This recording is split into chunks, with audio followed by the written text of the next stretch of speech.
Բոցով է այրվածքը եղել, այսինքն պայթյունի հետևանքով։ Այրվածքաբանության ազգային կենտրոնի վերակենդանացման բաժանմունքում են Նուբարաշենի աղբավայրում պայթյունից տուժած 2 քաղաքացիները։ Վիճակը 2 պացիենտների գնահատվում է ծանր կայուն։ Երկրորդ և երրորդ աստիճանի ջերմային այրվածքներ են ստացել աղբավայրի 36-ամյա տնօրենը Սարգիս Խաչատրյանն ու աղբավայրի աշխատակից 54-ամյա Էդիկ Միսակյանը։ Նրանց դեմքերն են այրվել ու ձեռքերը, այսինքն մարմնի 15%-ը։ Այսօր 2-ն էլ վիրակապվել են, 2-ն էլ գիտակից են, շփվել, խոսել կարողանում են։ Շաբաթ երեկոյան աղբավայրի պահակակետի մոտ զուգարանում է դժբախտ պատահարը եղել։ Ըստ Շամշյան Քոմի, զուգարանի լույսը վառելիս նախ պայթյուն է լսվել, հետո հրդեհ բռնկվել։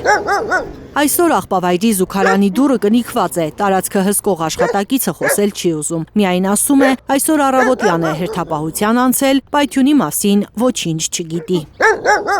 Սմեն ընդունել ենք, որ շիմանից տեղակ չենք։ Հատկումիկ ջանի կոմը պլոմբած է։ Էբի ոչիման չեք արել, փոդաս։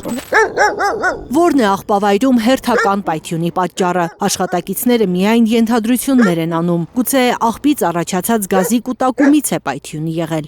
Սաղ գազը։ Քննչական կոմիտեում վարույթ նախաձեռնվել է, հայտնի չէ, կիրակի զանգերին չեն պատասխանում կոմիտեում։ Եթե մարդկային զոհ կա կամ ինչ-որ վիրավոր կա,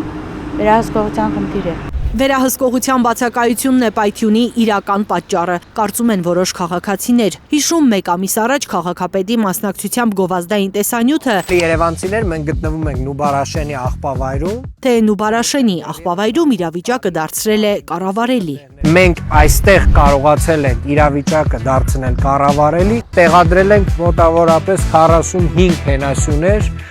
երկկողմանի լուսավորել ենք ամբողջ տարածքը այդ հենասյուներով, տեղադրել ենք տեսախցիկներ եւ տեղադրել ենք արգելափակոցներ։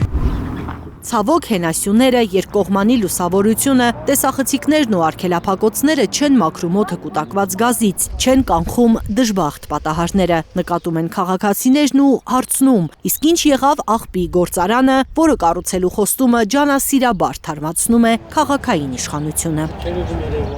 Լիլիթ Խալաթյան, Տիգրան Գասպարյան, Գագիկ Տեր-Ղազարյան, Այլուր Կիրակի։